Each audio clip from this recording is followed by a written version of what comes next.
Do you know what the original version of Snow White was? No, like the actual story, where the queen eats what she thinks are Snow White's lungs and liver because she wants to absorb her beauty. And it turns out to be wild boar organs, which is honestly not that much better. Today, we are going down a hall, a fairy tale hall, a dark, disturbing, occasionally sexy, often bloody hall.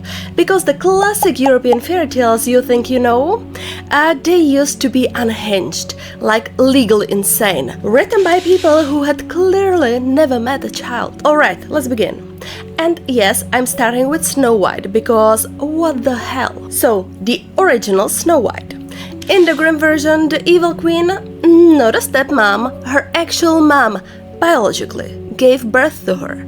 She gets jealous because Snow White is hot, as moms do apparently, and instead of therapy she goes straight to, "Hey huntsman, go kill my daughter and bring back her lungs and livers so I can cook them and eat them." And the huntsman, instead of, I don't know, calling Child Protective Services, goes along with it.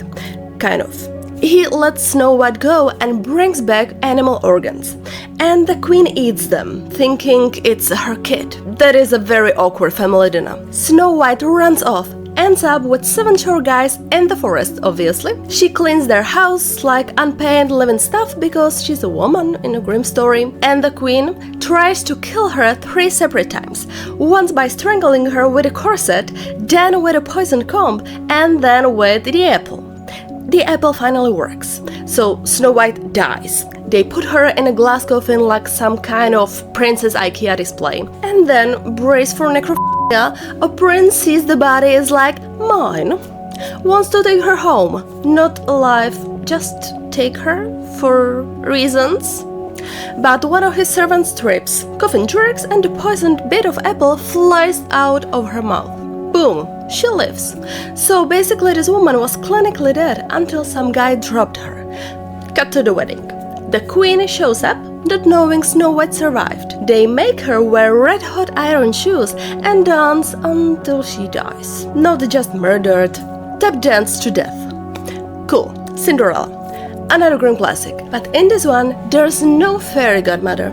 There's a magical tree that grows on her mom's grave, and some birds who do all the fashion work. Very DIY. Also, those glass slippers, not as fun as they sound, because when the prince is trying to ID Cinderella, the stepsisters get real creative. One cuts off her toe, the other slices off her heel, like we are doing orthopedic surgery at home. Blood everywhere, shoe full of it. The prince doesn't even notice. He's like, nice, let's go. Until the birds are like, oh babe, check the foot. Eventually he finds the real Cinderella. Everyone claps, and at the wedding, the birds peck out the stepsisters' eyes. Each one loses an eye on the way in, and another on the way out. That's math and justice, apparently. Sleeping Beauty. Okay, huge warning here. The original version is deeply messed up. The original version by Basile is called Sun, Moon and Talia. She pricks her finger on a spindle, falls into a coma, gets locked in a castle.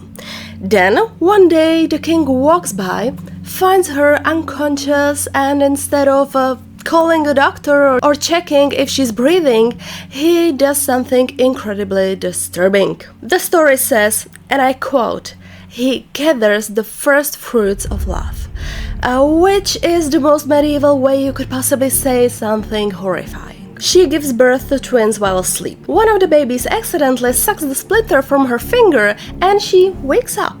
Just imagine opening your eyes and there's 2 babies next to you and a stranger's cloak. And 0 context. And then she finds out the king is married, and his actual wife wants to cook the babies into a stew and serve them to him. Real housewife energy.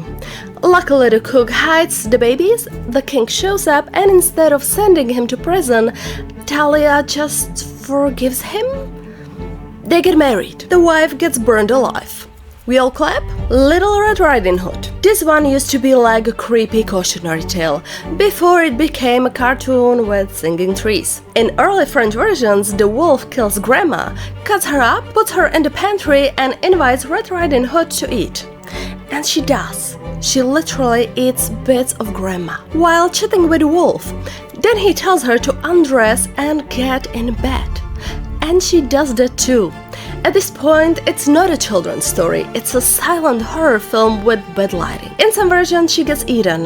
In others, she makes an excuse to go outside, ties the end of the rope to a tree, and runs for it. There is no huntsman. That was added much later to give it a happy ending. Originally, the story just ends with her inside the house with a predator. Which, yeah, dark. Rapunzel. Another one where the Grimm brothers were trying their best not to say what they were saying. So, a man steals lettuce from a witch's garden. She catches him and demands his unborn child. They give it to her like it's a checkout item. She locks the baby, Rapunzel, in a tower with no stairs, no door, and only one window. Then, years later, a prince hears her singing, climbs her hair, and they start having secret visits. Eventually, her clothes get tied, subtle. The witch finds out and goes feral. She cuts off Rapunzel's hair, throws her into the desert, and then tricks the prince into climbing up the hair, thinking it's still Rapunzel. He gets up there, sees the witch, jumps in panic, lands in thorns, and blinds himself. Then he wanders for years in the desert, until one day she finds him. He hears her voice, she cries in his eyes, and vision restored. Apparently Rapunzel has miracle tears now. Add that to the resume. Hansel and Gretel.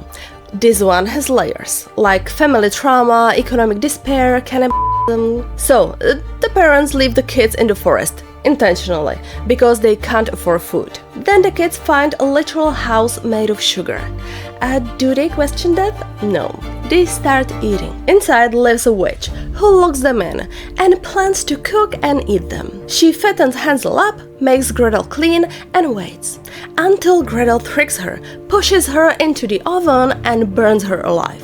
Then they loot her house and go home rich. Which is a great ending if you forget that the parents abandoned them to starve. In other versions, it gets even worse. There's a tale where the stepmother kills the boy, feeds him to the dead, and the sister hides the bones, builds a singing bird out of them.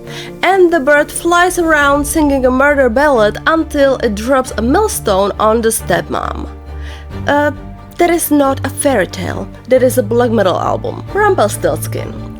Okay, girl is forced to spin straw into gold, or be executed. A weird little man shows up and says, "I will do it for you, but give me your firstborn." And she's like, "Totally fair deal, I'm 17 and in crisis." But then she actually has a baby, gets attached and wants to keep it. Rumpelstiltskin says, "Cool, guess my name." She follows him like a true crime podcaster, hears him singing his own name in the woods, comes back, says it to his face, and he loses his mind. In some versions, he vanishes. In the grimmiest Grimm version, he gets so mad he stamps into the floor, grabs his own leg, and splits himself in two. Like Sir Therapy, The Little Mermaid. Andersen wrote this one, and honestly, I feel like he hated happiness. The mermaid gives up her voice to get legs, and the legs hurt, like walking on broken glass. And the prince, he loves her, but not like that. He marries someone else. She's told, stab him in his sleep and you can turn back into a mermaid. And she tries, but she can't do it. So she walks outside, throws herself into the sea and becomes a sea foam. But then, Andersen adds this bizarre epilogue. She turns into a spirit in the sky, a daughter of the air, like a ghost with a loyalty program. If she does good deeds for 300 years, she might get a soul. Like, what was that ending? Why 300 years? Why no therapist mermaids? The Frog Prince. Not cute. In early versions, the frog shows up because she made a promise. She throws him against a wall in disgust, and that breaks the spell. In other versions, she chops off his head. Just decapitation, then romance, Bluebeard. This one is so creepy I'm shocked more people don't talk about it. He's a rich nobleman with a weird beard and a habit of murdering wives. He marries a young girl, gives her keys to the whole castle, says, "Open any door except this one." Obviously, she opens it.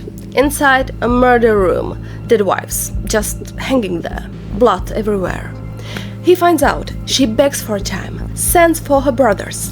He's about to kill her, knife in hand, full villain mode, when the brothers arrive and stab him. And then she inherits everything and lives rich and single, which slay. And just so you know, Bluebeard might have been based on a real guy, a French nobleman named Gilles de Rais, who was accused of the worst stuff imaginable, like actual medieval serial killer energy.